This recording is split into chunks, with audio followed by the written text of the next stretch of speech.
कर्मचारी पेंशन योजना यानी ईपीएस के तहत ज्यादा पेंशन प्राप्त करने के लिए एक नई स्कीम आई है, जिसमें कर्मचारी अपनी बेसिक सैलरी के आधार पर पेंशन प्राप्त कर सकते हैं, न कि पहले से निर्धारित सीमा के आधार पर, जो कि तकरीबन 6,500 या 15,000 थी।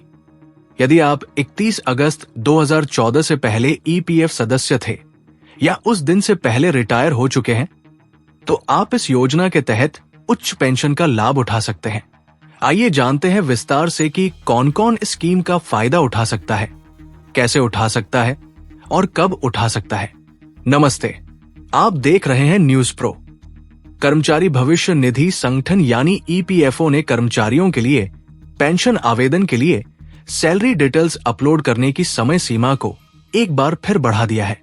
अब कर्मचारी यानी एम्प्लॉय ये जानकारी 31 जनवरी 2025 तक अपलोड कर सकते हैं। हालांकि अब भी 3.1 लाख से अधिक पेंशन आवेदन लंबित है। ईपीएफओ ने कहा है कि कर्मचारियों और उनके संघों से कई अनुरोध प्राप्त हुए हैं, जिनमें अधिक समय देने की मांग की गई है। इस कारण ईपीएफओ ने कर्मचारियों को अंतिम अवसर दिया है ताकि वे 31 जनवरी 2025 तक पेंशन आवेदन और वैधता के लिए जरूरी जानकारी अपलोड कर सकें। साथ ही ईपीएफओ ने कर्मचारियों से कहा है कि वे 15 जनवरी 2025 तक उन 4.66 लाख मामलों में जवाब दें, जिनमें अतिरिक्त जानकारी या स्पष्टीकरण की आवश्यकता है। अब आपको ये सवाल जरूर आया होगा कि उच्च ईपीएस पेंशन योजना आखिर क्या है? तो चलिए जानते हैं। ये योजना उन कर्मचारियों के लिए है जिन्होंने 31 अगस्त 2014 से पहले ईपीएस सदस्यता ली थी और उस समय तक रिटायर हो चुके थे। इस योजना में कर्मचारी अपने वास्तविक वेतन यानी रियल सैलरी के आधार पर पेंशन प्राप्त कर सकते हैं, जो कि पहले निर्धारित सीमा से अधिक हो सकता था, जो कि 6,500 या 15,000 थी।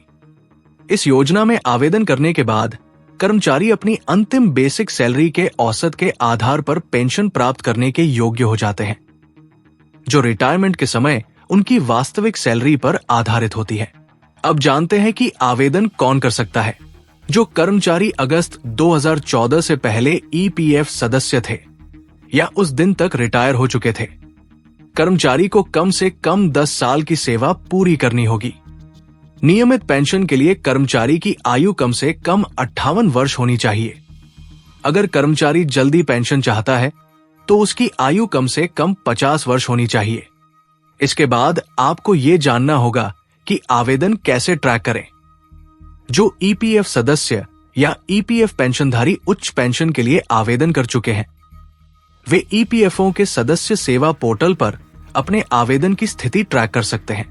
इसके लिए उन्हें अपने आवेदन का एक्नॉलेजमेंट नंबर रखना होगा, जिसे आवेदन के बाद प्राप्त किया जाता है। ये योजना उन कर्मचारियों के लिए एक बेहतरीन अवसर है जो 31 अगस्त 2014 तक ईपीएफ में सदस्य थे। ये योजना उन्हें अपनी रियल सैलरी के आधार पर पेंशन प्राप्त करने का मौका देती है, जो उनके रिटायरमेंट के बाद एक बेहतर वित्तीय सुरक्षा प्रदान कर सकती है।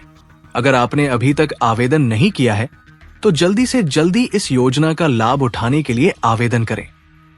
अगर आपको यह वीडियो पसंद आया हो तो इसे लाइक, शेयर जरूर करें और कमेंट सेक्शन में अपनी राय जरूर दें। धन्यवाद।